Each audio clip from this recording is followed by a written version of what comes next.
सांप्रदायिकता, ये शब्द सुनते ही क्या जहन में आता है? शायद धर्मों के बीच सदियों पुरानी कोई नफरत, है ना?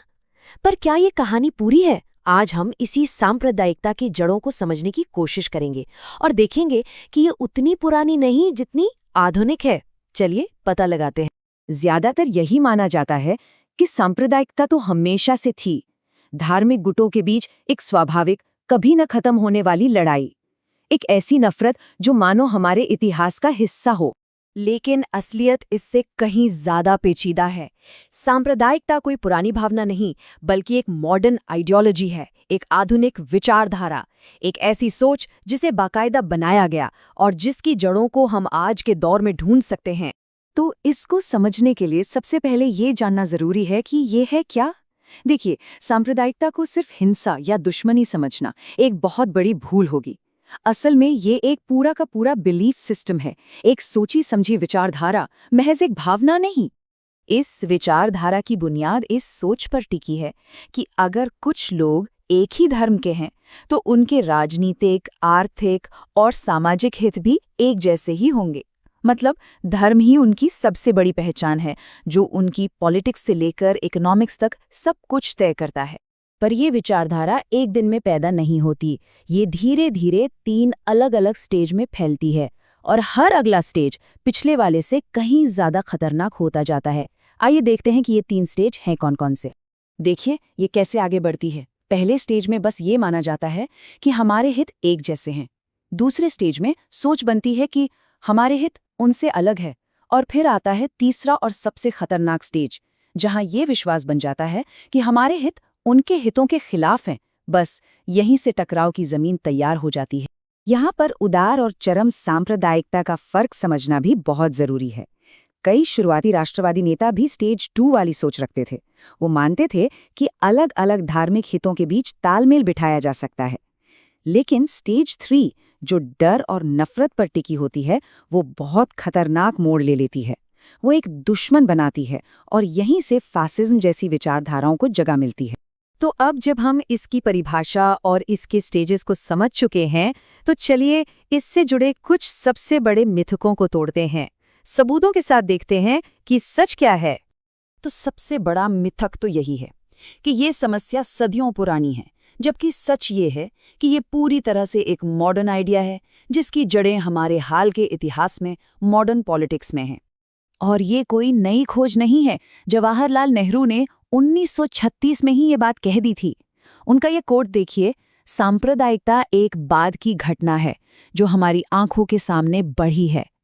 ये इस बात का सबूत है कि उस दौर के लोग भी इसे एक नई चुनौती के तौर पर देख रहे थे। और ये बात सांप्रदायिकता की पूरी बुनियाद पर ही सवाल उठा देती है। क्या सच में धर्म ही सब कुछ तय करता है? असल में तो एक अमीर हिंदू के हित एक गरीब हिंदू से ज्यादा एक अमीर मुस्लिम से मिलते हैं। असली जुड़ाव तो क्लास, भाषा और इलाके का होता है, धर्म का नहीं। तो सवाल ये है कि अगर ये एक मॉडर्न विचारधारा है तो ये पैदा ही क्यों हुई? इसका जवाब हमें मिलता है कॉलोनियल यानी औपनिवेशिक दौर में। चलिए उस वक्त के सामाजिक और आर्थिक हालात को देखते हैं जिन्होंने इस सोच को पनपने का मौका दिया। देखिए, अंग्रेजों के राज में भारत की अर्थव्यवस्था एक तरह से रुक गई थी। इंडस्ट्री थी नहीं, नौकरियां थी नहीं, और जो पढ़े लिखे नौजवान थे उनके पास कोई मौका ही नहीं था। ऐसे में सरकारी नौकरी मिलना ही जिंदगी का सबसे बड़ा मकसद बन गया था। और हालात इतने बुरे थे कि मुट्ठी भर सरकारी नौकरियों के लिए पढ़े लिखे लोगों की एक बहुत बड़ी भीड़ आपस में होड़ कर रही थी। ये एक ऐसा खेल बन गया था जहां एक की जीत का मतलब था दूसरे की हार। और यहीं से असली प्रॉब्लम शुरू हुई। जब अकेले अपनी काबिलियत के दम पर नौकरी मिलना मुश्किल हो गया, तो लोगों ने अपने ग्रुप की पहचान का सहारा लेना शुरू कर दिया। धर्म, जाति, प्रांत, ये सब उस जबरदस्त कंपटीशन में हथियार बन गए।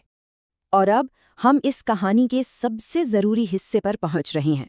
सांप्रदायिकता ने अक्सर एक पर्दे का काम किया, जिसके पीछे असल में आर्थिक लड़ाइयां छिपी हुई थीं। समाज में जो असली संघर्ष था वो ये था गरीब किराएदार और अमीर जमींदार के बीच का, या फिर कर्ज में डूबे किसान और सूदखोर साहूकार के बीच का। ये एक क्लास स्ट्रगल था, एक वर्गीय संघर्ष। लेकिन सांप्रदायिक नेताओं ने क्या किया? उन्होंने इस असली आर्थिक लड़ाई को जानबूझकर एक धार्मिक रंग दे दिया। उन्होंने इसे मुस्लिम बनाम हिंदू की लड़ाई के तौर पर पेश कर दिया। इसके एकदम साफ उदाहरण भी हैं। जैसे पूर्वी बंगाल में ज़्यादातर गरीब किराएदार मुस्लिम थे और ज़मींदार हिंदू, तो किराएदारों के गुस्से को हिंदू ज़मींदारों के खिलाफ एक धार्मिक नफरत में बदल दिया गया। इसी तरह पंजाब में मुस्लिम किसानों को ये यकीन दिलाया गया कि उनकी गरीबी की वजह हिंदू साहूकार हैं, ना कि ये शोषण वाला सिस्टम। ये असल मुद्दों से ध्यान भटकाने का एक बहुत चालाक तरीका था। तो उस आर्थिक संकट के दौर में पढ़े लिखे मिडिल क्लास के सामने दो रास्ते थे। एक रास्ता था कि वो देश की आज़ादी के लिए बड़े आंदोलन में शामिल हों जिससे सबका भला हो, और दूसरा रास्ता था कि वो छोटे मोटे फायदों के लिए अपनी धार्मिक पहचान की संकीर्ण राजनीति करें। तो कुल मिलाकर बात साफ है, सांप्रदायिकता कोई कुदरती चीज नहीं है और न ही ये सदियों से चली आ रही है। ये एक मॉडर्न आइडियोलॉजी है जिसकी जड़ें कॉलोनियल दौर की आर्थिक तंगी और नौकरियों की जबरदस्त होड़ में थी। ये लड़ाई असल में धर्म की नहीं बल्कि संसाधनों की थी। और ये बात हमें आज के लिए एक बहुत अहम सवाल पर लाकर छोड़ देती है। अगर हम ये समझ जाएं कि दुनिया की कई संघर्षों के पीछे असली वजह आर्थिक होती है, जिन्हें बस एक विचारधारा का चोला पहना दिया जाता है, तो क्या हम आज के टकरावों को एक ज्यादा साफ नज़र से नहीं देख सकते?